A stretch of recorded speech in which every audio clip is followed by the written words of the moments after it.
मैं 60 से 75 हजार रुपए सिर्फ उड़ाता था। शापित तक मैंने फेलियर देखी नहीं थी। सब कुछ ही चल जाता था, शो चल जाते थे, गाने चल जाते, सब हिट ही हिट था। तो मुझे पता ही नहीं था कि फेलियर क्या होता है। I don't know why Salman भाई के दिमाग में ये कहानी इस प्रकार है, क्योंकि वो बोलते हैं मैं J49 गया था, मैं गाड़ी से उतरा और फिर मैंने लात मारी, और ये उन्होंने संजय बंसाली सर को भी ये स्टोरी बोली हुई है। वो जो आपने फोन फेंका था तो वो कर क्या रहा था? मारे जा रहा था यार, लग गया मुझे। एयरपोर्ट पे मैंने पहले आपको मैं तो डरने लगी थी आपसे, मैं तेरी चड्डी उतार दूंगा। देखिए हम आर्टिस्ट हैं, पर एट द सेम टाइम ना हम इंसान भी हैं। हम कोई जू के जानवर नहीं है भाई। एक आम आदमी गलती करता है तो उसकी घर वालों के सामने बेइज्जती होती है, हमारी सरेआम बेइज्जती होती है। जब काम मांगा है ना मुझे कभी नहीं, और जब घर पे बैठ के मैंने सिर्फ अपने आप पे काम किया है, जिम गया और रियाज किया है ना, तब अपने आप मुझे काम आता गया। क्या बोलते हैं वो राजयोग है ना।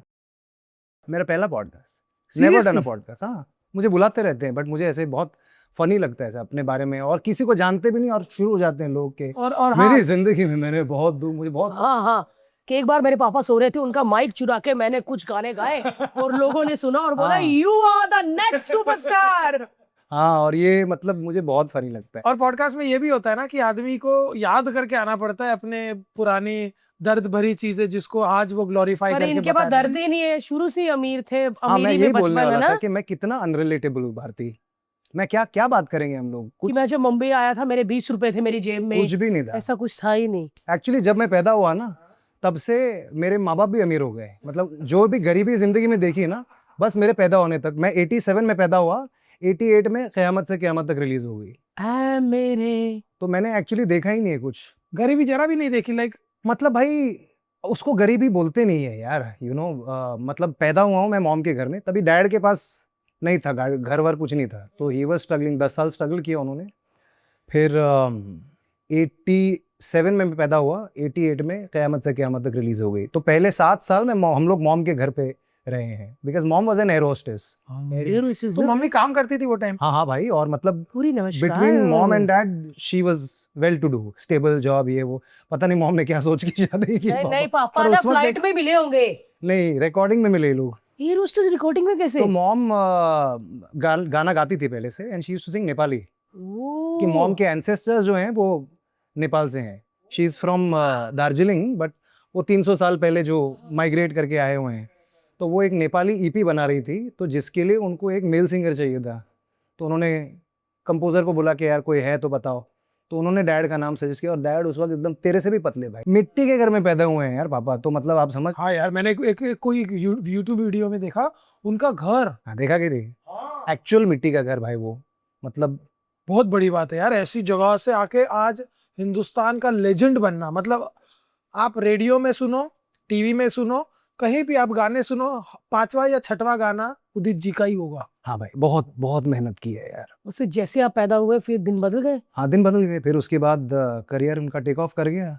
फिर गाड़ी, घर, पेंट हाउस, सब कुछ। तो मैंने ऐसा कुछ नहीं देखा। आपकी जिंदगी देख के ऐसा लगता है कि यार ये तो गोल्डन स्पून है, क्योंकि आप बहुत यंग एज में होस्टिंग भी करने लग गए थे और अच्छी करते थे। काम सबको इतना सा मिलता है। बच्चा गोले जितना सलमान खान का बेटा बन गया है ना। हाँ नहीं, चलो वो तो ऑब्वियसली वो तो बचपन में एज ए चाइल्ड एक्टर तो बहुत लोग काम करते हैं, और हम उनको as a child actor, child singer देखते हैं। जवानी में हमने देखा 16 साल की एज थी। आई थिंक ऐसा ही, टीनेजर ही था, 17 जी 18 में या ना कुछ। हाँ, उनने से थे 2006 2007। हाँ singing show Saregama. Saregama. Saregama. My God. सारे कहते थे यार ये छोटा सा लड़का बड़ा हैंडसम सा आया है, ये वो है ना। हाँ, और आवाज भी इतनी अच्छी, क्योंकि होस्ट ऑब्वियसली बहुत सारे होते थे लेकिन वो आवाज वाले नहीं थे, और आपकी आवाज बोलते हुए बड़ी अच्छी लगती है। और हम भी ऑब्वियसली जब होस्टिंग करते तो देखते यार कि वो एक बार पिच मैच करे, हाँ, थोड़ा सा वैसा करे। थैंक यू यार। किए थे यार, काफी ऑडिशंस किए थे उस वक्त। एक्चुअली मैं म्यूजिक स्कूल में पढ़ रहा था तभी लंदन में, तो वहाँ पे मैंने डिप्लोमा किया इंग्लिश कंटेम्प्रेरी म्यूजिक में। भाई साहब हाथ ही कामने लग गया। लंदन मुझे लगा इधर मलार चढ़ाई अंधेरी या मलार अरे बोलोगे हम कहीं था। साथ में जब लंदन गए थे तभी मिले तो थे। हाँ, इनफैक्ट उस वक्त क्या था कि एक शो था, हाँ, आई थिंक आई वाज 17। तो पापा का एक शो था लंदन में, और आई थिंक लता जी का शो था। तो लता जी ने पापा को बुलाया था, उनका कोई आई थिंक ज्वेलरी ब्रांड या कुछ इनॉग्रेट हो रहा था। तो हम लोग ऐसे ही चले गए, मम्मा और मैं, कि छुट्टी, रूम तो है ही, 2 टिकट काट ली, हम पहुंच गए। तो उस वक्त मैंने छुप के मेरी ऑडिशन टेप्स दी थी स्कूल्स में वहाँ पे। और फिर जब मैं सिलेक्ट हुआ तब मैंने पापा को बोला कि पापा अब तो मैं सिलेक्ट हो गया हूँ, तो कुछ पैसे दे दीजिए। पर कोई प्रेशर नहीं था भाई कि सिंगर का बेटा सिंगर ही बनना है, बेटा सीख? मुझे किसी ने प्रेशर ही नहीं किया भारती, मैं बचपन से ही लगा हुआ, मुझे प्यार है म्यूजिक से। ये होता है, मैंने ये देखा है ना, देखा ही वो है ना। माँ बाप के ब्लड में जो हो ना बच्चों में आ ही जाता है हाँ भाई। हाँ, और मतलब एक डेस्टिनी बोलें या जो भी बोलें, मेरी डेस्टिनी में ये था क्योंकि मुझे इसके अलावा मैंने कुछ सोचा ही नहीं है लाइफ में भाई। And I have always been in love with music and the stage. जब मैं पापा के साथ जाता था उनकी रिकॉर्डिंग्स में, तो 3 साल की उम्र में मैं बैठा रहता था और उनको लगता था कि ये मस्ती करेगा नहीं करेगा, क्योंकि वहाँ पे एकदम साइलेंस चाहिए होता है ना। तो मुझे रिकॉर्डिंग रूम में बिठाते थे, जिस रूम में मतलब मम्मी पापा गाते थे। तो मैं इतना चुपचाप बैठा रहता था, उनको ऑब्जर्व करता था और घर आके फिर start to end music piece के साथ मैं पूरा गाना उनको सुनाता था। तो उनको समझ गया था स्टार्टिंग में ही कि ये he himself is very interested. और मुझे प्यार हो गया था भाई स्टूडियो से। वो जो एक जैसे ही आप एंटर करते हो एक साइलेंस होती है ना अलग किस्म की, पूरा साउंड प्रूफिंग होता है, इतना सुकून, इट्स लाइक मेडिटेटिव।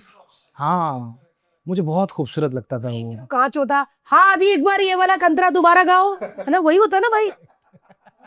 जोर से बोल क्या बता रही। क्या एकदम फिल्मी स्टाइल में बताया ना। हाँ नहीं, क्योंकि वहां पे डबिंग के लिए जाते हैं ना, तो वो दरवाजा एकदम बंद हो, साउंड प्रूफ होता ना, तो उसमें आपका भी सुनता है, हाँ आदि बहुत बढ़िया, वो जो ना लास्ट वाला दोबारा गाओ जरा एक बार, वैसा ही ना। क्या बात है यार। और ये बचपन में जब गाने लग गए थे तो वो बचपन में सीखा था, लाइक कि होता है कि अरे कोई गुरुजी रखे हुए हैं, ऐसा कुछ था कि जैसे वो था छोटा बच्चा जान वो फिर वो तू मासूम तू हाँ, शायद। अकेले मैं कहती तुम मेरा पहला गाना था। इनफैक्ट 95 में रिलीज हुआ था। तो अभी हम अगर if this is going to telecast in सितंबर, मुझे 30 साल पूरे हो जाएंगे इंडस्ट्री में। क्या बात है यार, 30 साल भाई, 30 साल। 3 दशक। 30 साल। तो मम्मी डैडी को जो बचपन में गाते थे अच्छा लगता था कि अच्छा गा रहा है यार? मैं गाता ही रहता था, मुझे बहुत मजा आता था। इनफैक्ट मतलब मैं पापा के भी गाने गाता था और कभी कभी मैं सानू दा के भी गाने गाता था, जिसपे पापा बहुत गुस्सा करते थे थे उस कि यार वक्त। अपने तो गा, दूसरे के क्यों गा रहा है? तो जब पापा घर पे होते थे तो दूसरे मैं के गा, सानू दा के क्यों गा रहा है? तो और जब पापा रिकॉर्डिंग के लिए जाते थे ना, तब मैं सानू दा के गाने सुनता था, क्योंकि यही दो उस वक्त के टॉप सिंगर थे ना, क्या एकदम नेक टू नेक इनकी एक क्या बोलते हैं हेल्दी राइवलरी भी थी। और फिर मैं जब 4 साल का था ना, तो हमने अपनी फैमिली की तरफ से एक पहली पार्टी रखी। इससे पहले हमने कभी ऐसे पार्टी रख के जो हाँ, get together इंडस्ट्री होता है के industry का, लोगों correct। को जिनके साथ काम किया है उनको कभी ऐसे बुलाना, ये कभी भी नहीं किया था। या घर पे ऐसे डिनर पे, छोटा सा घर था हमारा, 1 BHK था, तो ऐसा हम लोग एंटरटेन भी नहीं कर पाते थे। यार बट यार बचपन में सलमान खान के साथ एक्टिंग करना, वो कौन सा था, परदेश, परदेश फिल्म भी की है ना? हाँ भाई, तो बेसिकली मेरा जो शुरुआत मेरी हुई, that was on the 4th birthday. सारे म्यूजिक डायरेक्टर्स को बुलाया हुआ था, तो वहाँ पे कल्याण जी आनंद जी भी आए थे। तो कल्याण जी का एक ग्रुप हुआ करता था लिटिल वंडर्स करके, जिसमें बहुत सारे टैलेंटेड बच्चे और वहाँ से बहुत सारे बच्चे निकले भी हैं। इनफैक्ट मेरी बहुत very close friend of mine उस वक्त से ही सुनिधि हैं, सुनिधि चौहान भी वहाँ। जॉन भी उनके ग्रुप में हाँ, दिखा। तो उस वक्त मैं आई थिंक 4 साल का था, वो 8 साल की थी। तब ओ से हम लोग वहाँ पे हैं। And a lot of other singers, Kalyan ji भाई आनंद जी भाई के यू नो मेंटोरशिप में हम पले बड़े हैं। तो वहाँ पे कल्याण जी भाई ने मम्मी पापा को बोला कि क्योंकि मुझे क्या है ना कि लक्ष्मीकांत प्यारेलाल जी ने वो शैम्पेन पी रहे थे और केक कटिंग का टाइम था, तो उनको किसी से बात करनी होगी, तो उन्होंने मुझे ग्लास थमा दिया। तो उनको लगा, इनको लगा होगा कि तू थोड़ा पी, तब तक मैं बात खत्म कर लूं। हाँ, तो आपने मैं पी पी लिया? गया। हाँ, तो मैं पी गया। मैं 4 साल का था भाई। तो और mummy papa obviously they were busy entertaining भाई। उसके बाद जो है ना, मैं 4 घंटा गाया हूँ सिर्फ। मुझे ऑब्वियसली कोई आइडिया ही नहीं है कि क्यों, क्या क्या कैसे। फिर क्या जो आता था, मतलब जैसे बप्पी दा आ रहे हैं तो मैं बप्पी दा का गाना गाता था। मैंने माइक ही छीन लिया था वहाँ पे। उस वक्त ना ऐसे गेट टुगेदर में कंपेयर हुआ करते थे। हाँ करेक्ट। गेट टुगेदर में होस्टिंग होती थी कि अब आ रहे। रहे हैं, ये देखिए अभी अभी प्रवेश किया है बप्पी लहरी जी ने। तो मैंने उसका माइक ही ले लिया। दे दे प्यार दे। एक उस वक्त आया था क्या, ऐसा भी बड़ा पान चली आना तू पान की दुकान, ऐसा कुछ था। 3:30 अच्छी अमित जी का आई थिंक फिल्म का गाना था। तो मैं ये सब करने लगा था और फिर मैं 4 घंटा गा रहा था। बट थैंकफुली और किसी को पता नहीं था दैट ऐसा हो गया था। तो वहाँ पे कल्याण जी भाई ने मुझे देखा and then he took me under his wing और फिर वहाँ पे मैं सीखा। और फिर लिटिल वंडर्स के लिए मैं परफॉर्म करने लगा and I think world wide almost shows किए थे हाँ पूरे दुनिया में शोज बचपन में ना? बचपन में। बाप रे लिटिल हाँ। वंडर्स भारती बहुत कमाल, मतलब उसमें मैंने को अभी भी कुछ लहरे रेट्रो पे यूट्यूब पर जब आप देखते हो, अरे भाई ये लहरे रेट्रो बहुत गड़बड़ है यार, ये मेरे बचपन के सारे इंटरव्यूज, अब यार मैं 6-8 साल का था, मैं कुछ भी बोल रहा हूँ अंट अब सब मुझे वो वीडियोस भेजते रहते हैं यार। तो कोई पूछे जी मैं अच्छा पूरा पूरा बड़े आदमी की तरह इंटरव्यू दे रहे पूरा नहीं नहीं अरे मुझे अब रेडी करके भेजते थे कि अभी, और मैं बहुत बदमाश बच्चा था यार, बहुत, मतलब मैं कुछ भी कभी भी बोल देता था भाई, तो मुझे ना तब बहुत से लेकर बहुत- अभी तक, बदमाश हो अभी भी भाई। नहीं अब तो अभी भी। एटलीस्ट अभी हमको थोड़ा। डर लग रहा है, एक शो में जा रहे हैं, हमको डर लग रहा है कि वहां बदमाश ना बने। अब मेरी जिम्मेदारी खुद की है ना, उस वक्त क्या है कि माँ बाप पे हाँ हाँ ये सब जिम्मेदारी भी बोल होती देते थी, मैं थे? कुछ भी बोल देता था। एक बार मुझे मेरे शोफर ने ना एक नॉन वेज जोक सुना दिया था, मैंने लिटिल वंडर्स के स्टेज पे जाके वो जोक बोल दिया भाई। कालू और लूसी करके दो, एक डॉग और उसकी पार्टनर है, और जो भी अब समझ जाओ यार। तो उस दिन से ना फिर मतलब सबको समझ में आ गया कि इसको थोड़ा सिखा फुका के भेजते हैं, क्योंकि तब तक बहुत एंजॉय करते थे कि देखो हरफन मौला है, ये सो इम्पल्सिव। बट जिस दिन मैंने वो जोक बोला ना, उस दिन से लोगों को समझ गया भाई इतना इम्पल्सिव भी अच्छा नहीं है। तो इसीलिए मैं बहुत मेजर्ड, सिखा फिखा के पहले से ही सवाल ववाल मॉम डैड ले लेते थे और फिर मुझे रटाते थे, स्पेशली मॉम। आपको लगता है भाई आपकी इमेज पर, अभी ऑब्वियसली हम आपको इतने सालों से जानते, तो मैं तो आपको जानता हूँ आप कैसे हो क्या है, बट परसेप्शन हम देखते हैं ना लोगों का, वो ऐसा लगता है कि ये बिगड़ैल लड़का है ऑलरेडी, गाड़ी है, Legendary घुमाता father। होगा, चैंपियन लड़कियों पे है, डालता होगा, या मुआ, ऐसे करता। क्योंकि हमने हाँ। क्योंकि सबने बचपन से देखा है ना, सबने बचपन से देखा, और जवान होते होते आपके माशाल्लाह इतने कमाल कमाल के किस्से सुने लोगों ने कि लगा कि नहीं यार ये आदमी, but how do you see that? I know it's not true, वो बात सच नहीं, मुझे भी पता है, बट आप हाँ कैसे भाई, आप देखते हैं? जितना मैंने आपको कभी दो clarify नहीं शो से करते? मैंने जितना समझा है ना आपको, आप बहुत ही समझदार हो, बचाने वाले हो। क्योंकि इस बंदे को हम लंदन में मिले थे, तो बोला इस बंदे ने कि आज मैं शॉपिंग करूंगा। मैं कहा, क्यों?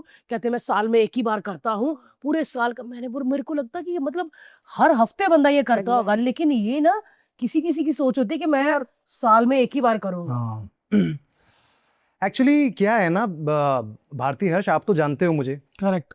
मेन बात ये है कि generally you know my inherent nature is कि मैं बहुत शाय किस्म का इंसान हूँ, मैं इंट्रोवर्ट हूँ। और मुझे ऐसा लगता है कि मेजॉरिटी जो आर्टिस्ट होते हैं ना, कलाकार, वो इंट्रोवर्ट ही होते हैं, क्योंकि हम अपने आप को अपने आर्ट के ज़रिए एक्सप्रेस करते हैं और हम उसी में कंफर्टेबल होते हैं, उसमें ही हमको ऐसा लगता है कि हाँ मैं जो बात कहना चाह रहा हूँ वो मैं सही से बता पा रहा हूँ। आर्टिस्ट जो होता है ना वो यूनिक होता है, हर आर्टिस्ट जो होता है ना उसकी सोच ही एक नॉर्मल इंसान से थोड़ी सी अलग होती है, ऊपर नीचे की बात नहीं, it's just different. So I think we are built different. अब उसमें क्या होता है ना कि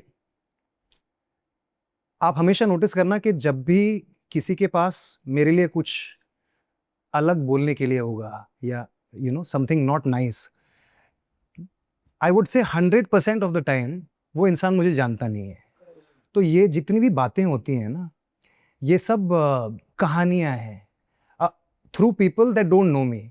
जो लोग मुझे जानते हैं ना वो हमेशा मुझसे प्यार करते हैं यार, वो बहुत मुझे दिल से चाहते हैं, पसंद करते हैं। वो चाहे मेरे दोस्त हो, चाहे मेरी फैमिली हो, आप लोग हो, या जिनके साथ मैं काम करता हूँ। आप उनसे अगर पूछोगे कि आदित्य कैसा है, I am sure they will always have nice things to say about me. Work ethics जो होती है वो मैं देखता हूँ, और मतलब मेरे को तो ऐसा इनिशियली ऐसा लगा था कि अरे अपने टाइम पे आता होगा, ये करेगा। हमने तो खतरा साथ में किया। नहीं भाई, ये या हम बंदा कभी भी टाइम कुछ पे पहुंचता है पोस्ट करते हैं, है ना? टाइम पे पहुंचना, लाइंस अपनी प्रिपेयर करके आना, कभी ये नहीं पूछना कि ये लाइन क्या है, ये क्या है, कभी भी ऐसा नहीं था। प्लस जो बोलते थे वो करते थे। ऐसे आर्टिस्ट हमने बहुत कम देखे, और वो Yes, चीज ये तो मैंने देखा मैं कि जब देखता- एक बार ये बंदा स्टेज पे आ गया ना, फिर ये जो जिससे जो काम करवा रहा है उसका गुलाम है। हाँ सर, क्या कर रहे हैं मुझे? मैंने देखा और भाई, conviction खतरा से। में देखा। वो हाँ। गधे से शादी करवाएंगे, फेरे करवाएंगे, जो मूवमेंट होगा वो कन्विक्शन से करेंगे। ये भी नहीं कि नहीं यार ये मैं नहीं करूंगा, ये चलो रेडी टेक करूंगा। तो वो यार वो, और वो आप कभी क्लियर नहीं करते। आज हम पॉडकास्ट कर रहे हैं तो मैं वो मोमेंट लेना चाहता हूँ कि भाई मैं बताऊं लोगों को कि भाई ये सारी चीजें हैं जो कि ये आदमी कभी बताएगा नहीं अपने बारे में. Never clarify. यार actually I don't feel the need to clarify Harsh. क्या होता है ना यार कि एक इंसान की बैंडविड्थ इतनी होती है ना.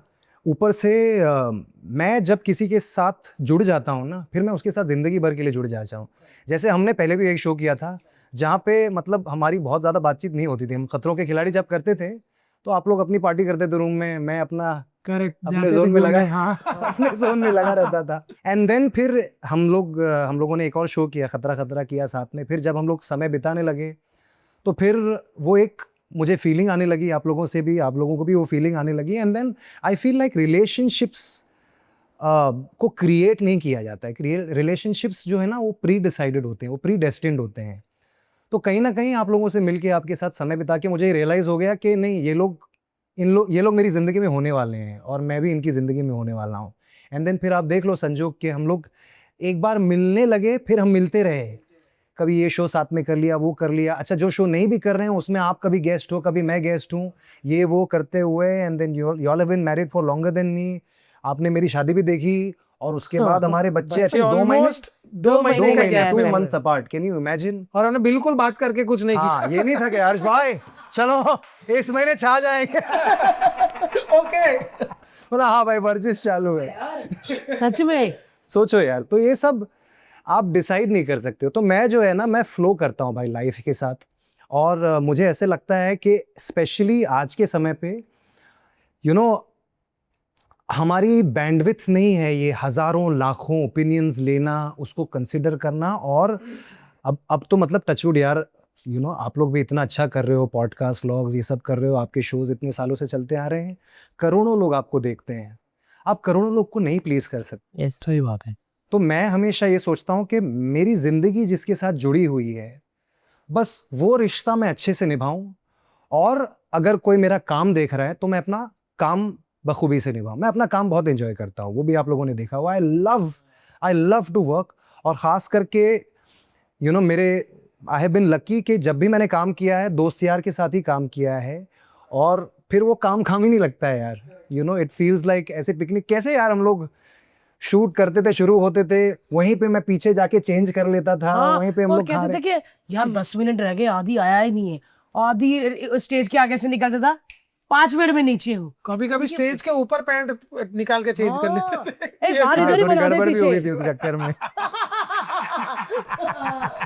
अरे यार क्या क्या बात दिन थे यार, क्या दिन है यार. भाई आपकी डैड वाली लाइफ कैसे चल रही है, सच्ची बताना. बहुत अच्छी चली. I think this is the best. सच में ना? हाँ, ये जिंदगी में इससे बड़ा कुछ नहीं है भारती. अब मेरी जिंदगी में ये नहीं है कि मुझे ये करना है. अब मेरा ये है कि मुझे त्विषा के लिए करना है और मुझे श्वेता के लिए करना है. और आप डिस्क्राइब नहीं कर सकते हो इस फीलिंग को.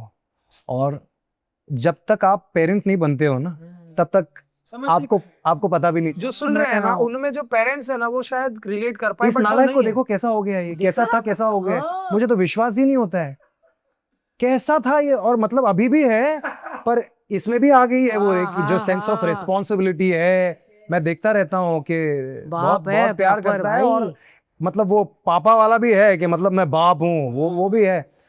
और मतलब कुदरत और प्रकृति क्या चीज है यार, सब कुछ सिखा देती है ना. हमने सीख लिया भाई बाप बनना. तो मतलब तो सोचो, आप सोचो कि हम बिगड़ेल नहीं थे, कभी भी बिगड़ेल नहीं रहे हैं. मैं आपकी भी जिंदगी मेरे को पता है, परसेप्शन की बात अलग है, पर हम कभी बिगड़ेल नहीं रहे कि कभी अरे रोज पार्टियां चल रही है, ये कभी ऐसा हम नहीं. बदमाश लोग हैं, हम नॉटी लोग हैं, बदमाशियां करते हैं, हम शरारती. बोल के लोगों को लगता है कि यार ये होंगे, बट वो अंदर से हम नहीं है वैसे. एक्चुअली जो सच में वो वाली वैसी वाली शरारत करते हैं ना, तो वो बड़े शरीफ बनते हैं. हाँ जी, हाँ जी. अरे नहीं, आप लोगों को थोड़ी कहा, मेरा हाथ उधर चला गया. हाँ, यस. सब आपकी वजह से है सब. Thank you. Just God is so kind. ये वाले जो होते हैं ना, वो बहुत चल, या तो वो सच में ऐसे होते हैं, बट 95% कैमरा बंद होते हैं. तेरी हाँ लाओ. है भाई, बताओ त्विषा कैसी है, अच्छी बच्ची है ये गुंडा बच्ची? त्विषा एक बदमाश एंजल है. मैं उसको नॉटी एंजल बुलाता हूँ. बहुत. एक तो इस जनरेशन के बच्चे बहुत इंटेलिजेंट हैं. मुझे लगता है कि हमको बहुत जल्दी ये लोग आउटग्रो कर लेंगे। तो मैं हमेशा I am always playing catch up. मैंने जो जो आज तक सीखा है उसने तो ऑलरेडी सीख लिया है, तो अब मुझे ऐसा लगता है कि मैं अब आगे क्या इसको पेरेंट करूँगा। शी इज़ अमेजिंग यार, मतलब सबसे पहली बात तो डॉटर का प्यार जो होता है ना वो हाँ भाई, है ना, अलग होता है ना। बाप बेटी का जो रिश्ता होता है ना वो अलग होता है। अब विद एवरी पासिंग मंथ ना मेरा अटैचमेंट उनके लिए और उनका अटैचमेंट मेरे लिए वो एक अलग लेवल पे जा रहा है भाई। है ना। हाँ, और अब वो एक्सप्रेस करना सीख गई है ना। पहले क्या होता था कि प्यार है बट कैसे एक्सप्रेस करते हैं वो इन्फॉर्मेशन नहीं थी, अब वो सारा डेटा आ गया है। तो अब वो आके से गले मिल लेती है, वहीं पे लेटी रहती है, ऐसे चलते चलते ऐसे स्कूल जा रही होगी, ऐसे बुलाएगी मुझे और ऐसे करके पप्पी दे देगी। ऐसी कोई फीलिंग ही नहीं है यार, there is nothing like it. और मतलब अब मुझे थोड़ा बुरा लगता है, मुझे ऐसा लगता है थोड़ा लेट कर लिया। हाँ, थोड़ा और जल्दी कर। माँ बाप एक्चुअली ना यार, सच बात तो ये है, मैं कन्फेस करना चाहूँगा कि हमारी जनरेशन को एक चीज़ एक्सेप्ट कर लेनी चाहिए कि 90% of what our parents said उन्होंने सही कहा यार। हम पहले हंसते थे, मेरे पिताजी जब घास पे ऐसे चप्पल निकाल के चलते थे ना, मतलब क्या कर रहे हैं, सही बोले। सुबह सुबह वो हाफ पैंट और गंजी में वो घास पे चलते थे, मतलब ये क्या क्या चल रहा है। अब उसको ग्राउंडिंग अर्थिंग बोलते हैं, है ना। और अब मैं भी चप्पल निकाल के सुबह सुबह 15 मिनट वॉक करता हूँ, करेक्ट है ना। बोलते थे कि ऑर्गेनिक खाओ, उगा हुआ खाओ, अब सब ऑर्गेनिक के नाम पे हम, तो वो एक्चुअली सही थे। और ये भी बोलते थे कि भाई जल्दी शादी कर लो, जल्दी जल्दी बच्चा बच्चे कर कर लो, लो। क्योंकि यार क्या एनर्जी लगती है यार एक बच्चे के साथ। अगर आपको टाइम स्पेंड करना है, एक अकेला एडल्ट उसको पूरा दिन एंटरटेन कर ही नहीं सकता है, 5 6 7 8 लगते हैं यस। तब जाके पूरा दिन खत्म होता है भाई। तो उससे पता होता है कि यार थोड़ा जल्दी करते तो अपने में भी, और टचवुड हम तो फिट हैं। बट आपने संभाला पूरा दिन कभी? और मैंने संभाला है पूरा दिन, मैं पूरा ध्यान रखता हूँ, बिना श्वेता के संभाला? श्रद्धा के संभालता हूँ मैं। हाँ, मैं जब भी फोन पे बात करता हूँ ना आदि, कभी ऐसा नहीं होता कि मैं इधर बाहर जा रहा हूँ, मैं यहाँ पे हूँ। हमेशा अगर शूटिंग नहीं है तो घर पे आराम से बैठा हुआ है। उस दिन मैंने बर्थडे वाले दिन भी कॉल किया था तो घर पे ही बैठ के वो केक खा रहे थे। मुझे घर पे रहना बहुत अच्छा लगता है यार। एक तो इतना खूबसूरत घर लिया है, टचवुड बहुत बॉम्बे में इतना मेहनत करके हम लोगों ने इतने साल बाद अच्छा घर लिया है। मैं तो सिर्फ घर पे बैठ के घर देखता हूँ, एडमायर करता हूँ। मेरी 12 फुट की सीलिंग है, वरना मिलती नहीं है वो। नहीं मिलती है ना, पहले छोटी वाली थी, तो मैं ऐसे ऊपर देखता रहता और हूँ। Just to make it clear कि आदि का जो घर है वो आदि के खुद के हार्ड अर्न मनी से खरीदा हुआ है, वो क्लियर करना बड़ा जरूरी। बिकॉज क्या है ना, इतने लेजेंडरी फादर है और इतने बड़े आदमी है वो, कि आपकी कोई भी अचीवमेंट पे लगता होगा अरे वो घर तो पापा का होगा, अरे वो पापा ने दे शादी दिया में होगा, पापा ने चाबियां दी होगी और कहा ये अब से तेरा घर। ये लो बेटा। नहीं ऐसे। एक्चुअली नहीं, टचवुड यार क्या है ना कि मैं बहुत अपने आप को फॉर्चुनेट मानता हूँ, क्योंकि मुश्किल है जब आपके फादर या मदर इतने सक्सेसफुल है। एक होता है सक्सेस, वो तो लेजेंड। हाँ, एक होता है कि मतलब हम कभी कितनी आप कितनी बातें कर रहे होते हैं हम लोग को ये बात पे कि यार एक तो इतने बड़े लेजेंड है ना कि क्या करूं मैं अभी।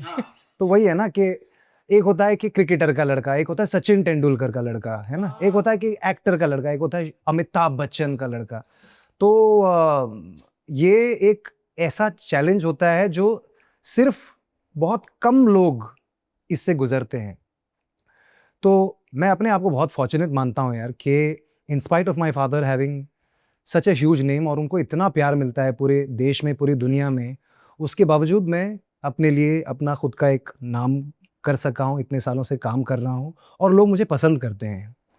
And bye the grace of God काम भी मिलता है, एक अच्छी ज़िंदगी भी जीता हूँ।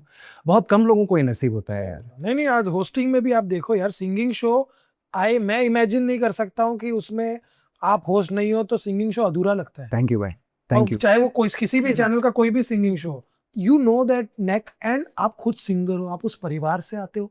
ऑडियंस भी जो देखती है ना उसको एक लगता है कि हाँ ये एक जिम्मेदार आदमी बात कर रहा है। Thank you.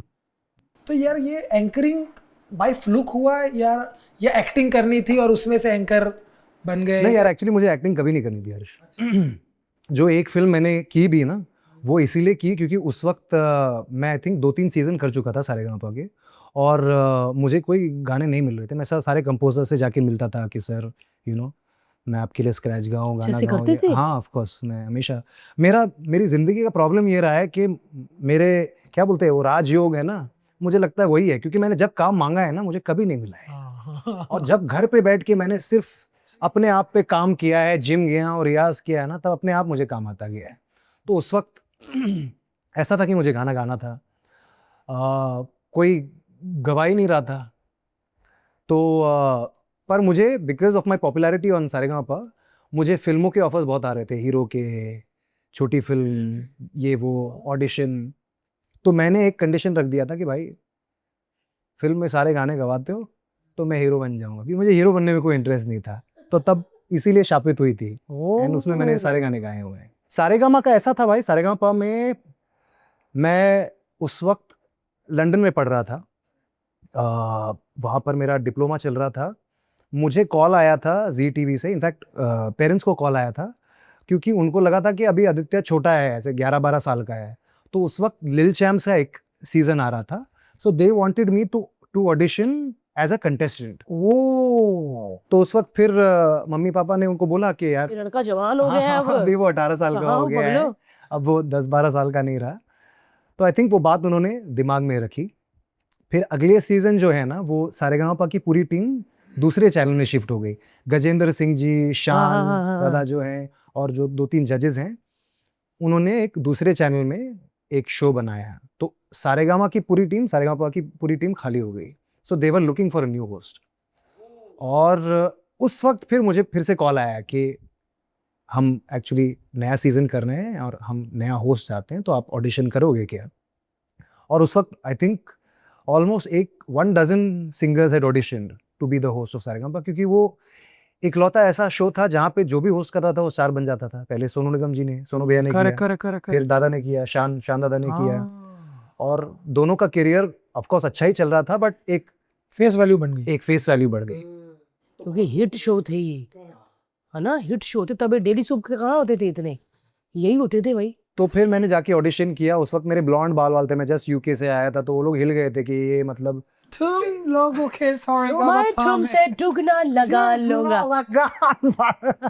पर मेरी हिंदी बहुत अच्छी थी, क्योंकि मुझे स्कूल में ना म्यूज़िक के अलावा मुझे लैंग्वेजेस का बहुत शौक था, क्योंकि मुझे पता था कि अगर आपकी हिंदी इंग्लिश की वोकैबुलरी अच्छी होगी तो आप जब गाओगे या तो हिंदी गाओगे, इंग्लिश गाओगे, तो एक बात लगेगी। हाँ।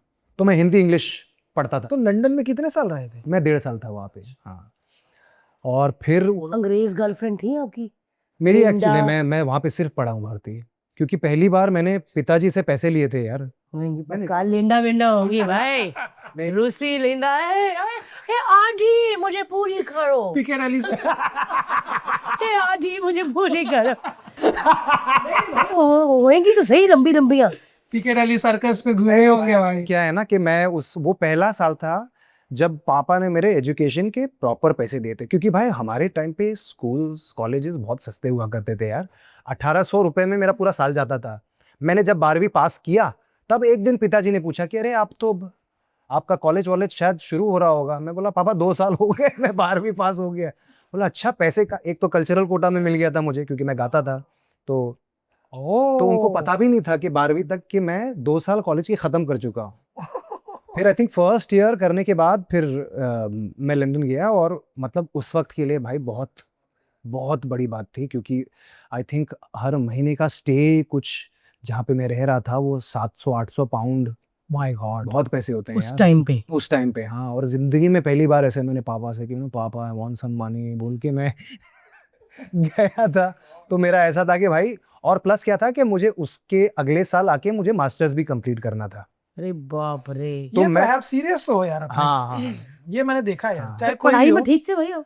मैं जब पढ़ता था मैं बहुत ज़बरदस्त ब्रिलियंट स्टूडेंट था, पर जब मैं नहीं पढ़ता था तो फिर मतलब कुछ भी नहीं। तो मेरे ऐसे मार्क्स होते थे, जैसे मेरे लैंग्वेजेस है ना, तो उसमें से 92, 94, 88, 35। और फिर भाई 35 भी नहीं, एक ट्रिग्नोमेट्री करके एक सब्जेक्ट हुआ करता था, वो 75 मार्क्स का था। मुझे याद है कि बोर्ड एग्जाम्स में जो एल्जेब्रा है उसमें 75 मार्क्स था, जिसमें भी एक ग्रुप डी करके होता था, एक ग्रुप ए बी सी करके होते थे। और ग्रुप डी मतलब वो था कि आप आइंस्टाइन की छठी औलाद हो तभी आपको ग्रुप डी आएगा।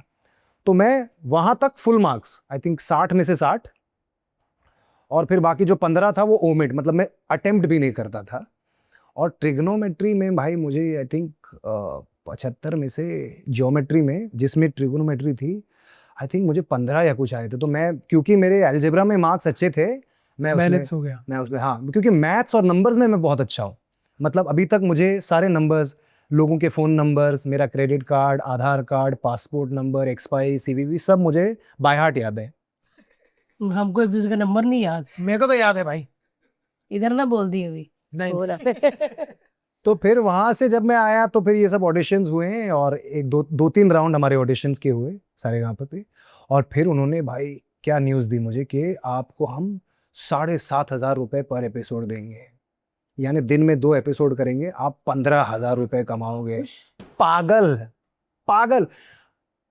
पापा के घर पे रहता था, कुछ मेरे खर्चे थे नहीं। आप सोचो, महीने में 4 से 5 दिन हमारा शूट होता था, मैं 60 से 75,000 रुपए सिर्फ उड़ाता था। तुम तो पापा के सामने टेबल पे आप ऐसे बैठे थे, फिर लात रख के। हाँ, ऐसा ही कुछ तेवर था मेरा, ऐसा ही कुछ तेवर था। मैं पागल हो गया था। मैं बोला 75,000 पूरे सीजन का, आई थिंक 52 एपिसोड कुछ हुए थे भाई, 6-7 लाख रुपए मिले थे 18 साल की उम्र में। मतलब आप समझ जाओ। और अभी एक एपिसोड के लिए ना बने। अच्छा, घर वाले भी खुश। तो वो पैसे सेव किए भाई आपने उस टाइम पे के? नहीं, उस वक्त कुछ सेव नहीं किया भारती। मुझे दूसरे सीजन में अकल आई, क्योंकि दूसरे सीजन में ना मुझे तो 7,500 ही बहुत लगते थे, उन्होंने सीधा 25 कर दिए थे पर एपिसोड। तो मैं दिन के 50,000 रुपए। मतलब पापा के कंधे पे बैठ गया फिर लड़का। हाँ, इनफैक्ट उस वक्त मुझे याद है कि पापा और मेरा उस वक्त वो था, चैनल्स पे कंपटीशन था, क्योंकि सोनी पे आइडल आता था जिसमें पापा जज थे, और सारेगामा जी पे आता था जिसमें मैं होस्ट था। भाई साहब, पैसा मैं सेम लेता था। बाप रे यार, नॉट बैड यार। मतलब बचपन से पैसा कमाना शुरू कर दिया। और ये जो फिल्में की थी भाई, परदेश परदेश, मैं 7 साल की उम्र में मैंने इनकम टैक्स भरा है। छोटा सा इनकम टैक्स कितना? छोटा सा पैन कार्ड होगा, छोटा सा। उस वक्त पता नहीं भाई पैन कार्ड है, पर मुझे याद है। लेकिन भाई जो फिल्में की उसके पैसे लिए कि फ्री में किए? नहीं, पैसे लिए उस वक्त। तो मतलब उस वक्त भी मुझे उसके लिए उसके तो बहुत तगड़े पैसे मिले थे। आई थिंक उस वक्त मुझे टिप्स ने अपना, तौरानी जी ने कुछ 3-3.5 लाख रुपए दिए थे अरे यार। बाप भाई रे, क्या बात है भाई। 96 या 97 की बात है, बहुत बहुत। हाँ, मैं, मम्मी पापा ने मेरे पैसों की जेन खरीदी थी, येलो कलर की, वो भी येलो कलर। वो गंदा वाला कॉन्स्टिपेटेड येलो एक आया था, जेन याद है? हाँ, वो वाली खरीदी थी हमने। बाप रे। और मैंने सुना कि आप जब वो फिल्म शूट कर रहे थे, उसमें आप कोई क्लब में चले गए थे, कोट वोट पहन के। भाई मैं तुझे सच बात बताऊं, क्योंकि ये मेरे को बहुत भरोसेमंद मैं आज सूत्र ये ने क्लैरिफाई बोले। करना चाहता हूँ। I don't know why Salman भाई के दिमाग में ये कहानी इस प्रकार है, क्योंकि वो बोलते हैं मैं J49 गया था और ऐसा कुछ भी नहीं हुआ। क्या होता है J49? एक कोई क्लब था, क्लब वहाँ है, पे। बहुत तगड़ा था। उन्होंने सारेगामा पे भी ये स्टोरी नरेट की है कि मैं गाड़ी से उतरा और फिर मैंने लात मारी, और ये उन्होंने संजय बंसाली सर को भी ये स्टोरी बोली हुई है। उन्होंने बिग बॉस में भी मेरे को ही बोला था, जब हम लोग बैठे हुए थे खतरों के खिलाड़ी करके ये आए तो थे। बचपन से ही ऐसा कोट पहन के क्लब से निकला। नहीं यार, ऐसा, एक तो मैं उस वक्त 11-12 साल का रहूंगा, 11-12 साल की उम्र में मैं लगता 5-6 साल का था। कौन मुझे एंट्री देगा भाई क्लब में? मुझे याद है एक बार मुझे सलमान भाई ना फोन पे बात, एक तो मैं बचपन में जब भी सलमान सर को देखता था ना, वो फोन पे ही लगे रहते थे। अच्छा, हाँ। तो एक समय था जब जा प्यार की शूटिंग खत्म हो गई थी और 3-4 साल बीत गए थे। तो मुझे अपना वो ट्यूलिप स्टार होता था ना, हाँ, ट्यूलिप स्टार का सेंटर, उस इंटरसेक्शन पे मैंने भाई की गाड़ी देखी। वो फोन पे लगे हुए थे, अपने मूड में थे, and he just went ahead. और उसके थोड़ा ही आगे वो J49 क्लब है। तो वहां पे मैंने अपनी गाड़ी रोकी और फिर मैंने नॉक किया उनके खिड़की पे, और फिर ऐसे नमस्ते हाय हेलो बोला। अब ये कहानी उनके दिमाग में कहाँ से ये हो गई कि मैं J49 चला गया, और कसम से मैं बोल रहा हूँ भाई, मैं आज तक J49 नहीं गया हूँ। क्या बात कर रहे मैं आज तक नहीं गया हूँ। मैं इनफैक्ट उसकी ऑपोजिट एक रास्पबेरी राइनोसरस करके एक जगह हुआ करती, मैं वहां पे भी गया हूँ, पर मैं J49 जिंदगी में नहीं गया हूँ। J49 क्रेजी क्लब होता था भारती। ऐसा होता था कि हम तो भाई, मैं भी कभी मतलब एक ही बार गया हूँ, वो भी एज अ इवेंट वाला बन के, अच्छा पार्टी करने कभी नहीं। बट वो अलग ही लेवल था उसका, मतलब मॉडल वो टाइम के मिलियन सोमन ये वो सब। उस वक्त पार्टियां बहुत जबरदस्त होती थी। मतलब जब तक सारेगामा ये सब आया था तब तक मैंने घूमना फिरना शुरू कर दिया था, तब थोड़ी गर्लफ्रेंड्स भी हुई थी मेरी, तो उस मत वक्त बोलो, मैंने, हाँ बीवी जी, देख लेगी। बीवी को सब पता है, बीवी को उससे कुछ नहीं छुपाया मैंने। हैं? हाँ, सारा सारा कुछ बोल दिया। ये I दोनों think भी वो, एक दूसरे को कितने सालों से हाँ, जानते हैं हम भाई, अभी तो मतलब हमको अब शादी के 5 साल हो जाएंगे दिसंबर में। डेटिंग हमने 2010 से शुरू की है, मार्च भाई 2010। साहब वही हमारे वाला ही हाल है। हाँ, तो 15.5 साल।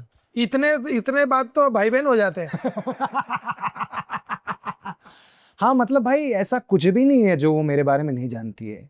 बट आपको ऐसा लगता है कि ये मेरा सही फैसला था, यही सही लड़की है मेरे लिए? अब कर या भी कोई क्या वो सकते जो हैं। मैं आपको सच बताऊं भारती, अगर मैं श्वेता से शादी नहीं करता ना तो मैं शादी ही नहीं करता। है, उससे पहले कोई सही नहीं थी भाई?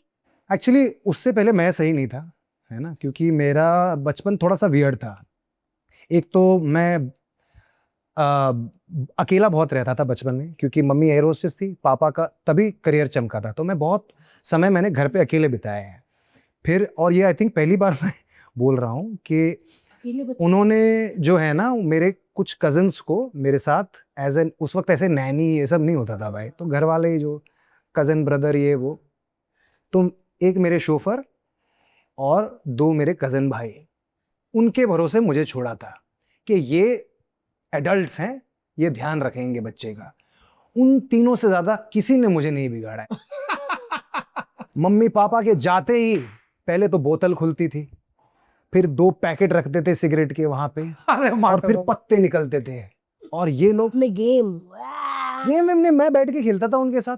उस वक्त कहाँ मुझे मम्मी पापा ने कहाँ मुझे गेम वेम खरीद के, यार छोटा सा अपने से ए, बड़े तो पत्ते। ये अच्छा वो गए वो, अच्छा ऑब्वियसली घर सेलिब्रिटी का घर है, बोतल खोल के वो पार्टी करते थे। भाई तो ये सिर्फ मेरी कुछ ही लोगों ने देखभाल नहीं की है, सिर्फ मजे वो लिए कहाँ हैं। है भाई अभी वो लोग? पता नहीं कहाँ है, मतलब पी रहे हो। देखिए जो, हाँ वही ऐसा ही कुछ चल रहा होगा, क्योंकि तो अरे यार। बहुत गलत। और क्या है ना कि अब बच्चे होते हुए मैं क्या बोलूं मम्मी पापा को, क्या देखो ये वो उल्टा मेरे पे बरसेंगे करेक्ट। कि अनाप शनाप कुछ सोच साच के बोल रहा है। और भाई मम्मी पापा के सामने ना वो बड़े शरीफ बनते थे यार। अरे माँ कसम। हाँ, मतलब एकदम क्या बोलते हैं, आलोकनाथ। हाँ, पूरे संस्कार रे ये आज हमारे खड़े रहते थे, और उनके जाते ही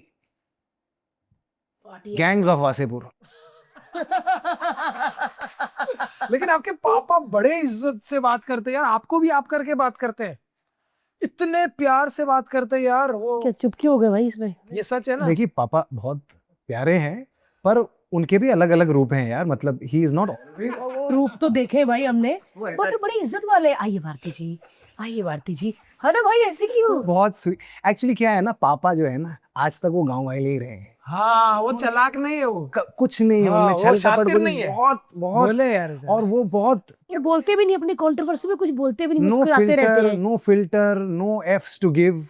उनको एक्चुअली ये सब समझा ही नहीं है कि क्या इंटरनेट, क्या कोर्ट, क्या लोग, क्या परसेप्शन।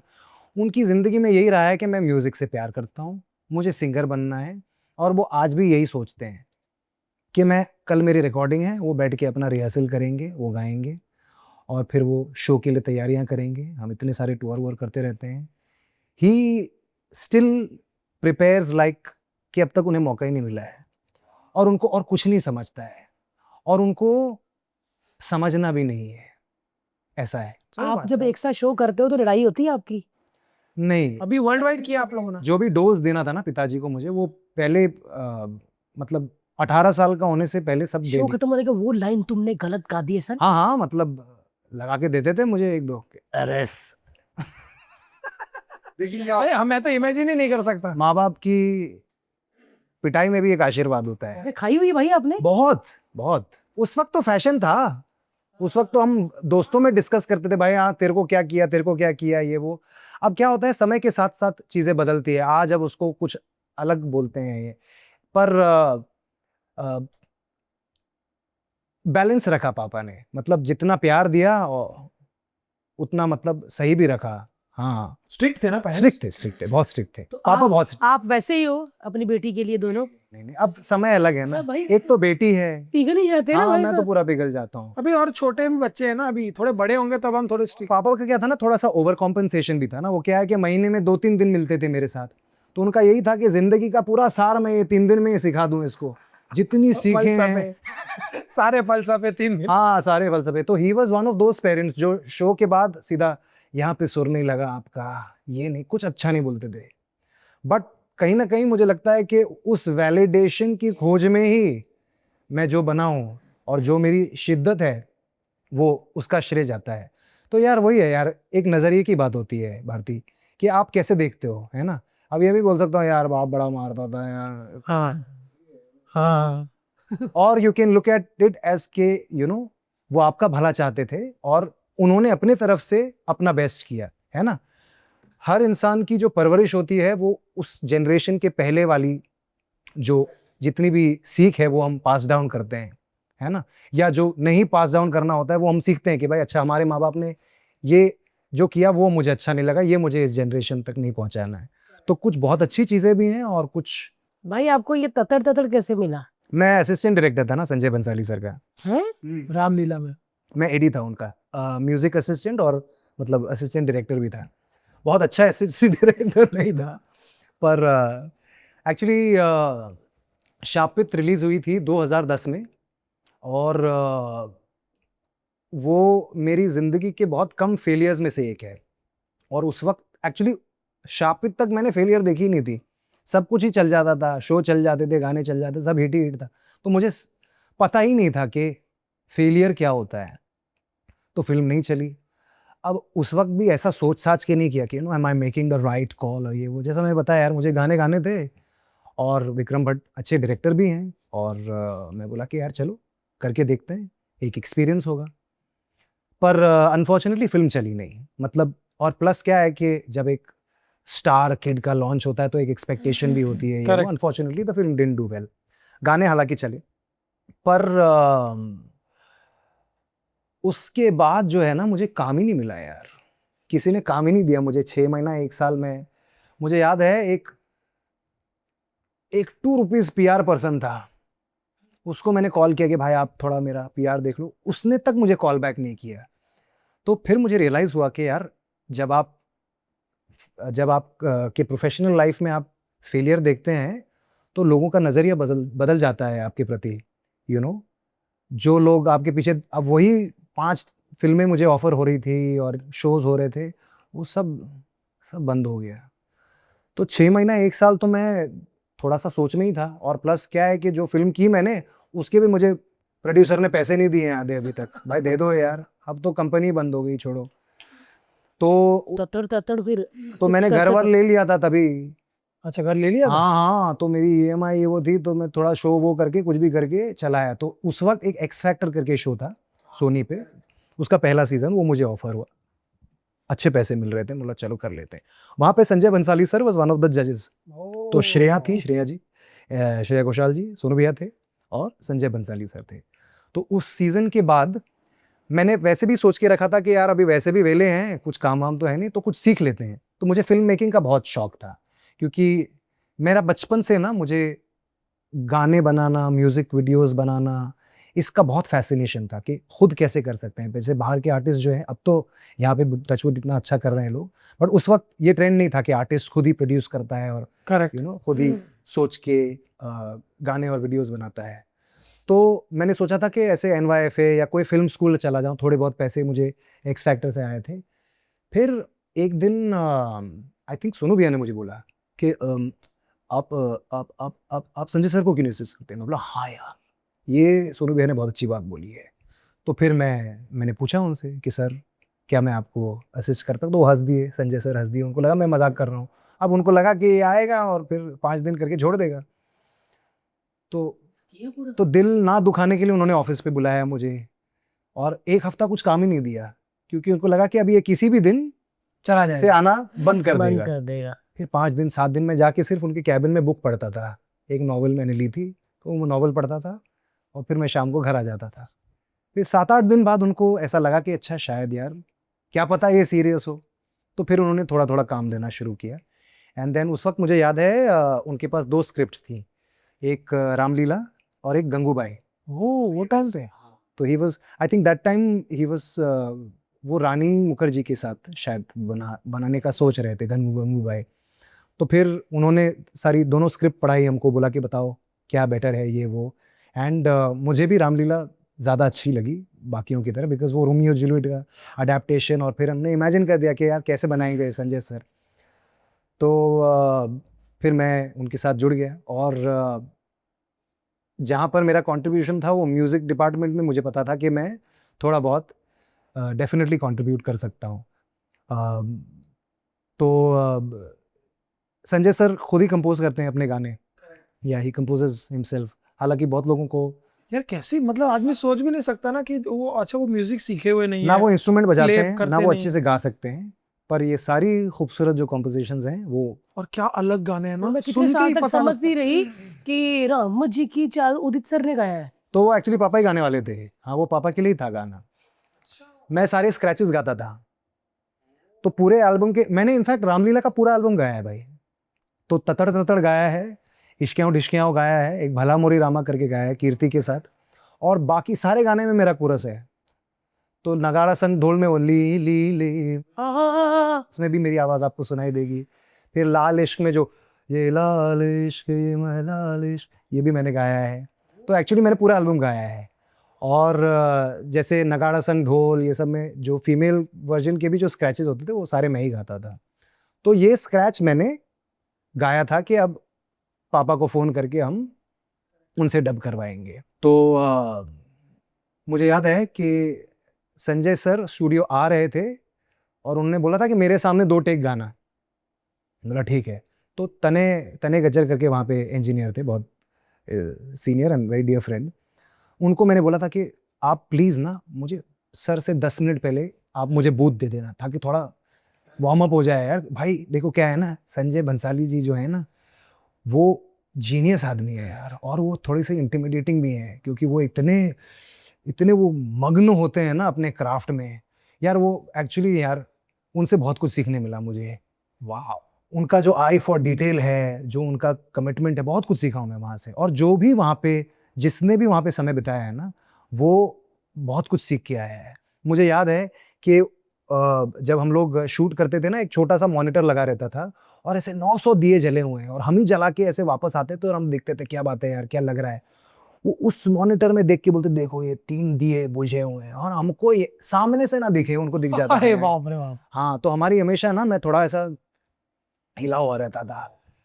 तो मैंने बोला था कि भाई तने तने सर आप मुझे 10 मिनट पहले बुला लेना। तो मैंने 10 मिनट पहले बूथ में 2 ऐसे ही टेक गाए, और तब तक संजय सर आए, और फिर उन्होंने बोला हाँ या बेबी स्टार्ट। में बोला कि सर मैंने 2 टेक गा दिए हैं, आप देखिए कैसा लगता है। और वही जो टेक्स हैं वही आप सुन रहे हो। अच्छा, उन्होंने रिकॉर्ड ही नहीं किया उसके बाद मुझे। तो आप बोला किसने पापा को कि अब वो आप नहीं गा रहे? एक्चुअली मुझे भी नहीं पता था। तो हम लोग मैं आई थिंक पहला सिंगर रहूंगा जिसने अपने गाने पे क्लैप दिया है।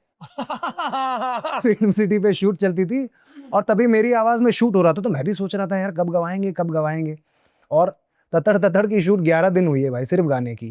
वो आप ही का बचता 11 है। या 12 दिन। भाई हाँ, तो मैंने साहब। 11वें दिन पे जाके ना हिम्मत जुटा के मैंने ऐसे सर से पूछा कि सर वो अभी पापा को कभी बुलाना है? तो बोले नहीं, I am keeping your version. तो मैं बड़ा बड़ा खुश हो गया। और फिर उसके बाद उन्होंने मुझे इश्कियाँ और डिश्कियाँ भी। हाँ पापा, आपका गाना छीन अब मत आना। क्या फर्क पड़ता है, वो एकलौते सिंगर है। आप मुझे बताओ कितने 20,000 गाने गाए उन्होंने? हाँ, 20-25 हज़ार गाए हैं, और 42 लैंग्वेजेस में। भाई मुझे एक चीज बताओ, ऐसा कौन सा सिंगर है, ऐसा कौन सा सिंगर है जो खुद के रीमेक गाता है? हाँ यार, सारे रीमेक खुद ही गाए उन्होंने अपने गानों के, खुद की रीमेक। खुद के गानों के रिक्रिएशन। 25 साल पहले भी उन्होंने गाया, 25 साल बाद खुद जाके डब करके आए हैं वो तो थैंकफुली गदर 2 में बाप बेटे की स्टोरी थी, तो मुझे मौका मिल गया भाई गाना गाने का, वरना वो भी सोलो ही गा चुके थे वो। घर ही आजा अच्छा पता है ना, करने दे। वो भी 1 हफ्ता पहले रिकॉर्ड किया था, फिल्म रिलीज के 1 हफ्ता पहले। हाँ, मिथुन भाई को याद आया, because I do a lot of shows with Mithun भाई, and he is wonderful wonderful person, wonderful musician. तो बाप बेटी की स्टोरी थी ना गदर 2 में, तो उनको सडनली स्ट्राइक हुआ कि यार, क्योंकि तब तक मैं उनके लिए वो जी हुजूर गा चुका था, शमशेरा का। हाँ, शमशेरा में भी आपका गाना है, करेक्ट। तो 1 हफ्ता पहले फिल्म की रिलीज के उन्होंने मुझे बुलाया, और which is why the only song जिसका रीमेक हुआ है और जिसको एक और सिंगर ने पिताजी के साथ गाया है, इज मैं निकला विद। उससे पहले पिताजी बात करके गए होंगे, उसको क्यों बुला रहे हो? आवाज करके मैं ही बन जाता हूँ बेटा। हाँ, तो दोनों एक्चुअली पिक्चराइज सिर्फ उनकी आवाज में ही हुआ है, उन्होंने बाप बेटे दोनों के लिए गाया। और लास्ट 1 हफ्ता पहले मिथुन भाई को ऐसा लगा कि ये एक कमाल बात हो सकती है, तो मुझे बुलाया गया। तो दादा ये बट यार हम जब भी देखते हैं, आइडल में भी देखते हैं कि आप गाते गाते अगर कोई कंटेस्टेंट गाना गा रहा है और आपकी एंट्री होती है और आप गाते हो, कमेंट्स पढ़ता हूँ मैं सुनता हूँ खुद, हमको भी समझ आता है कि यार आप फिनोमिनल सिंगर हो। यस, मैंने अभी कुछ 1-2 साल पहले की बात है, इंडियन आइडल था, तू लड़की गा रही थी, तो आप आए, वो भी माना जानू आपने बोल, ऐसे लगा कि भाई ये बंदा रिहर्सल करके पूरा उसके साथ करके आया है। थैंक यू क्या बात है भाई, गाने मतलब गाना गाते हो तो बहुत शांति संतुष्टि मिलती है। हाँ, मेरे लिए सब कुछ है भारती। मतलब क्या क्या कहूँ मैं, I can not imagine my life without music. मुझे जो कुछ भी जिंदगी ने दिया है वो म्यूजिक के जरिए दिया है। इनफैक्ट श्वेता मुझे पसंद भी नहीं करती थी, आपको पता है ना। 1 साल तक उसने भाव भी नहीं दिया था मुझे। मैं सेट पे लगा रहता था कि कुछ बात बन जाए, घास तक नहीं डाली। फिर फाइनली हम हमारी फिल्म प्रमोट करने केसी कॉलेज गए थे। तो वहां पे उनको ऐसा लगता था कि अभी उदित जी का लड़का है तो गा लेता है। हाँ। कभी गाते हुए सुना नहीं था। ऐसा होता है ना कि my correct. Father sing so I also sing, तो उनको वो कैटेगरी वाला लगा मैं। तो केसी कॉलेज में मुझे बुलाया गया और बोला कि आपका ये गाना आप परफॉर्म कीजिए live. So the first time जहाँ पर थोड़ी उनकी फीलिंग्स जागी मेरे प्रति इज व्हेन आई सैंग कभी ना कभी लाइव। तो एक्चुअली मेरी जिंदगी में जो कुछ भी मुझे मिला है वो संगीत की वजह से मिला है। तो वो संगीत की कुछ बातें बच्ची में है भाई। हाँ, गाती भी हैं, डांस भी करती हैं, और वो तो यार वो अलग ही है। वो दादा और पापा को पीछे छोड़ने वाली है। क्या हाँ। बात है, क्या बात है यार हर माँ बाप चाहते हैं कि हमारे बच्चे हमें पीछे छोड़े, है ना भाई। बिल्कुल बिल्कुल। ऐसा खुशी लगता है से, ये तो हमसे शान आगे जाएगी, इसी कहते रहते हैं। खुश रहे, अपनी जिंदगी को एंजॉय करे, है ना। मैं तो यही चाहता हूँ कि एक सुखी जीवन मिले, और जो भी करे उसमें वो शिद्दत से करे। सक्सेस एक बाय प्रोडक्ट है यार हर्ष। करेक्ट करेक्ट, सही बोला। लोग सक्सेस के पीछे भागते हैं और शायद वहीं पे थोड़ी गलती हो जाती है। I am somebody who is always chest excellence. मुझे अच्छा करना है, और जितना आप अच्छा करोगे ना, वो सामने आपको देखने वाला या सुनने वाला वो पकड़ लेता है। क्या चीज़ है ना, आर्ट भी क्या चीज़ है। सच में है बिल्कुल ना? सही मुझे बोली याद बात है, ये। मुझे याद है भारती, आप लाफ्टर चैलेंज में आए थे। आप कुछ पहले ही कुछ सीजन्स में आए थे भाई। कितनी छोटी सी थी उस वक्त, और उस वक्त ना सब बूढ़े बुजुर्ग और मैं बच्ची। वेटरन कॉमेडियंस आए थे। और मुझे अभी भी याद है कि सबका ना एक बिगिनिंग मिडिल एंड होता था। भारती आके कुछ भी करती थी। हाँ, एक फ्री स्टाइल होता था इनका। जोक जोक जोक मारे मारे एंड आई रिमेम्बर कि आप उसमें फाइनलिस्ट या टॉप 3 Top 3 में थी, मैं third आई थी। हाँ। आप देखो कि वाइब क्या चीज होती है। अनपॉलिश्ड थे आप तभी, लेकिन जो देखने वाला था ना, वाली बात में भाई ये भी बोलता है, पता, ये भी बोला कि तू कैसी थी, और मैं वही सब भारतीय थे, पता, हाँ, पाकिस्तान से बड़े बड़े कवि ये वो आए। मतलब मेरे को ऐसा लगता था कि मैं उनके सामने, होता है ना वो चाय देने आती जो वो, और वो सब चले गए फिर बाद में। क्या बात है यार। तो ये एक सेम चीज बात मुझे किसी ने नहीं बोली, इसने बोली हुई और दूसरा आपने बोली।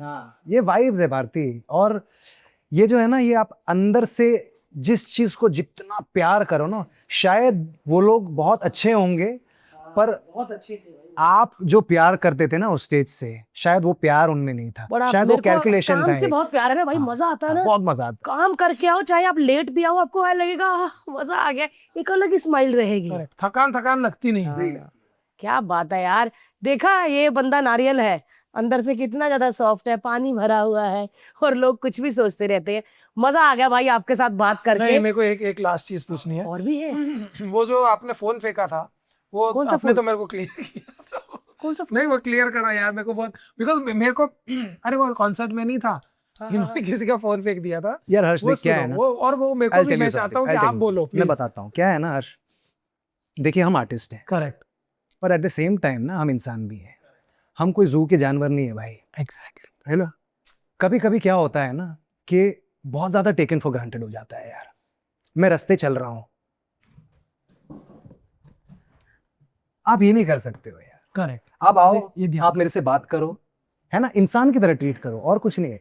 ये नहीं कि मुझे स्पेशली ट्रीट करो, but just treat me like a human being भाई। सही बोले। क्या होता है ना, हर इंसान का एक टेम्परमेंट होता है ना। हम भी बहुत कुछ तकलीफ़ों से जूझते हैं, है ना? हमारी भी तकलीफ़ें होती हैं, हम भी स्ट्रगल करते हैं, हम भी दुःख देखते हैं। स्टेज पे जाने से पहले हम वो सब कुछ साइड में रखते हैं और हम बोलते हैं नहीं भाई, ये जो हज़ारों लोग हैं सामने, इनके लिए मेरी जान हाज़िर है। Correct all we want is just a little bit of respect. Correct. बस। तो वो कर क्या रहा था आपके पैर में? मारे जा रहा था यार, लग गया मुझे। वो पैर पे फोन मार रहा था अच्छा, कि मेरा फोन पकड़ और मेरे से सेल्फी ले। अब बंदा शो कर रहा है, ठीक है। क्या होता है ना, जैसे 100-200 लोग होते हैं, अब किसी का फ़ोन लेके आपने फ़ोटो खींच लिया, तो बाकी लोगों को ना ईगो पे लग जाता है कि इसके फ़ोन पे आदित्य की फ़ोटो होगी, मेरे फ़ोन पे क्यों नहीं है? उसको फोन मिला दोबारा भाई कि नहीं? वो उसको तो कॉलेज ने नया फ़ोन वोन भी दिया। हाँ, हाँ, बड़ी इज़्ज़त हुई उनकी। देखिए क्या है कि मैंने उस वक़्त शो रोका भी था। अच्छा। उसके 5-10 मिनट पहले मैंने शो रोका भी था। मैंने बैंड को बोला 1 सेकंड, और फिर मैंने रिक्वेस्ट भी किया था। मैं बोला कि देखिए, आप में से कुछ मुझे दे रहे हैं, प्लीज़ मुझे ना मारें। हाय नहीं, प्लीज मुझे ना मारे। हाँ यार, अब इससे प्यार से क्या बोल सकता हूँ। और फिर उसके बाद भी धक करके दे दिया किसी ने। अब यार क्या है ना, उस वक्त मुझे याद भी है, मेरी मेडली चल रही थी। अब मेडली में क्या होता है ना, it's a non stop, one song after the other, तो मैं रुक भी नहीं सकता। तो अब मुझे खुद याद नहीं है कि कब मैंने वो ठाक किया, कब मैंने साइड में किया, और आप देखो कि तुरंत मैंने गाना शुरू किया कि लोगों को ये नहीं हो यार, क्योंकि एक इंसान की वजह से हजारों लोगों का एक्सपीरियंस मैं क्यों खराब करूं। और ये भी नहीं है कि मैंने, अब छोड़ो, बट यही है। नहीं बट वो सही था। और मैंने तो तुरंत ही दूसरे दिन ही कॉल किया था। मैंने बोला भाई क्या सिर्फ, बोला भाई मैं गाना गा रहा हूँ, तू गाना गा रहा हो, और तेरे पैर पे कोई फोन बार बार मारी जाए, तू क्या करेगा मुझे बता। और तो सही है। लेकिन चलो ठीक है यार, मैं बता रहा हूँ बिकॉज मैं जब भी देखता हूँ ना कि कहीं मीम्स में इधर उधर जब आपको बोलते हैं कि अरे यार आप सही आदमी नहीं हो, आप अच्छे आदमी नहीं हो, मैं जानता हूँ कि आपसे अच्छी वर्क एथिक्स किसी के पास नहीं है। आप गाना बहुत अच्छा गाते हो और आप बहुत ईमानदार आदमी हो अपनी जिंदगी में, और बहुत बहुत डिसिप्लिन हो। वाले आदमी, बहुत ये बात डिसिप्लिन है, है ना, बहुत डिसिप्लिन वाले आदमी हो। ये नहीं कि भाई रात को 4 बजे तक घूम रहा है फिर रहा है, और कभी क्या। नहीं। लेकिन भाई जिम जाना- आपने लड़ाई और गुस्से से फेमस बहुत हुए हो, है ना? क्या न्यूज़ ही बोलूं? वो देखिए दिखती क्या है। है ना बात एयरपोर्ट पे मैंने पहले आपको, मैं तो डरने लगी थी आपसे, मैं तेरी चड्डी उतार दूंगा। हाँ, ये है मैं कहा भाई भारती ये एक्चुअली हैंडसम काफी लड़का। हाँ मैं वही, मैं कहा बड़ा हैंडसम लड़का और चड्डियां उतार रहा है। उसकी भी वही अलग कहानी है उस वक्त। अब देखिए क्या है ना भारती, मुझे ऐसा लगता है, जहां तक मैंने जिंदगी को समझा है, हम जब पृथ्वी पे आते हैं ना, अर्थ अकॉर्डिंग टू मी, सबका अपना अपना नजरिया होता है, पर जितना भी मैंने, because I am also now very spiritually inclined, मैं व्हाट इज इस जिंदगी के बियॉन्ड क्या है, मेरा पर्पस क्या है, ये सब चीजें अब आ जाती हैं। तो मेरी ये अंडरस्टैंडिंग है कि हम इस पृथ्वी पर आते हैं, it's like a school, it's like a university. हम यहाँ पर सीखने आते हैं। सीखने के लिए सबसे पहली चीज क्या होती है, आपको गलतियां करनी होती है ना। So mistakes are a part of human life. आप बिना गलती किए अपनी जिंदगी में आगे बढ़ ही नहीं सकते। Correct correct. और क्या होता है कि सक्सेस से आप ज्यादा कुछ नहीं सीखते हो कभी। सक्सेस से सिर्फ ना ईगो बड़ा होता है, क्योंकि सब वाह वाह करते हैं, आपकी फॉलोअर बढ़ते हैं, पैसे मिलते हैं, ऐसा लगता है कि भाई क्या बात है, मैं ही हूं। जब आपकी जिंदगी में ऐसा कोई चैलेंज आता है या चुनौती आती है ना, तब आप बैठ के इंट्रोस्पेक्ट करते हो कि यार अच्छा क्या चल रहा है, यार कुछ गलत तो नहीं कर रहा हूं मैं, क्या सीख सकता हूं मैं इससे।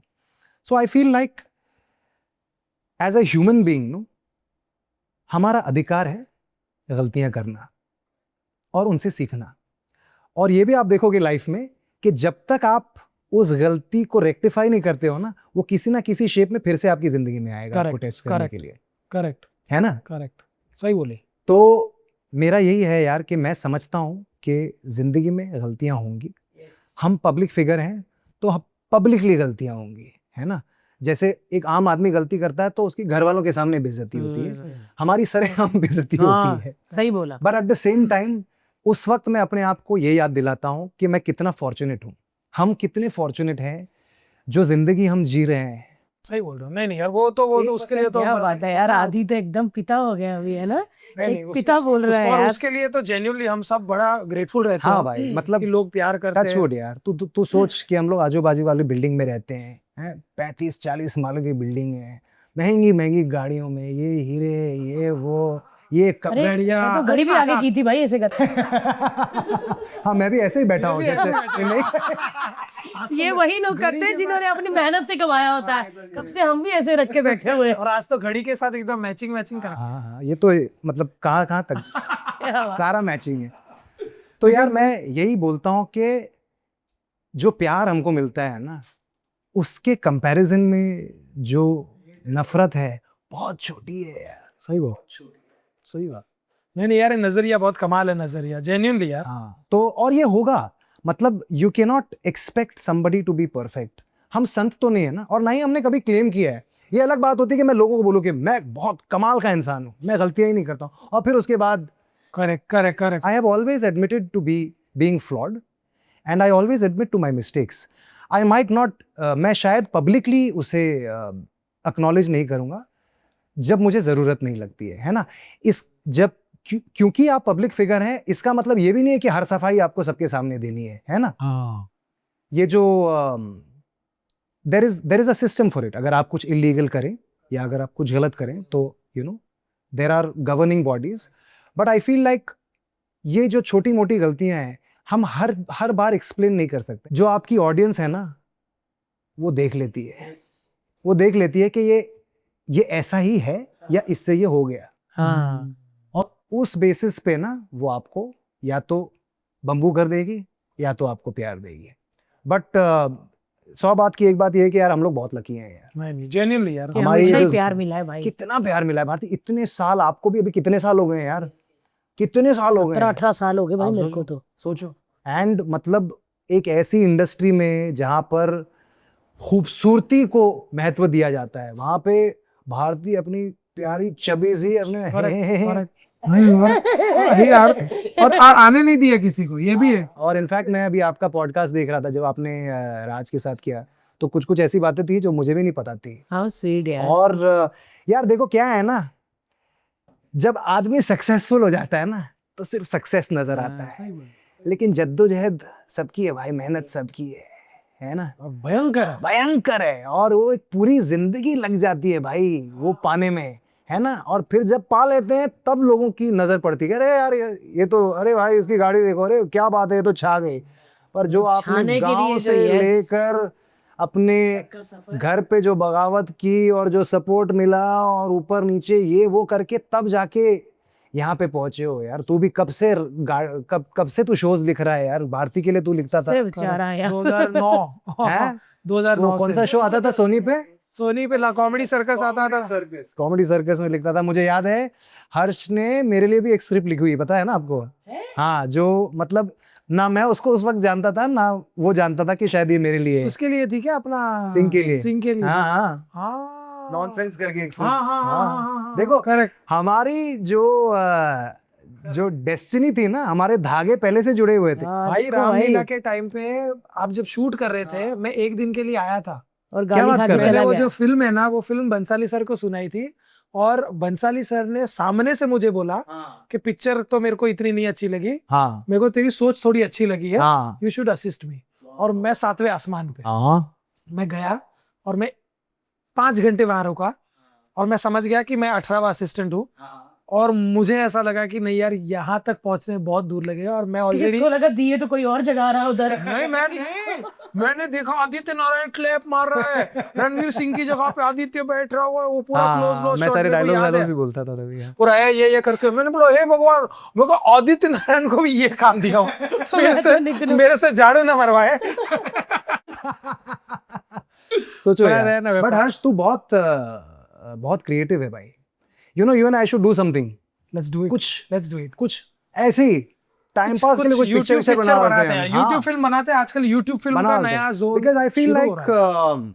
अब क्या है कि मालवाल तो कमा ही रहा है, touchwood, by the grace of God इतना अच्छा चल रहा है। I feel like creatively we should do something. यार करते हैं और अपन, हमने और जब अपन भी 3-4 कुछ किया साल से है, बात कर और रहे हैं। हमने जब भी कुछ किया है जबरदस्त हुआ है। अरे भाई तो हम इधर क्यों बोल रहे हैं, आओ बाहर दूसरे कमरे में बात करें ये वाली। मुझे तो पता भी नहीं चला कब आप लोगों ने रिकॉर्ड शुरू किया, हम लोग बात करते रह गए, मैं कॉफी मैंने पीता रह हेलो गया। वेलकम ही नहीं किया, ये मेरा पहला पॉडकास्ट है, वहां से ही चालू कर दिया।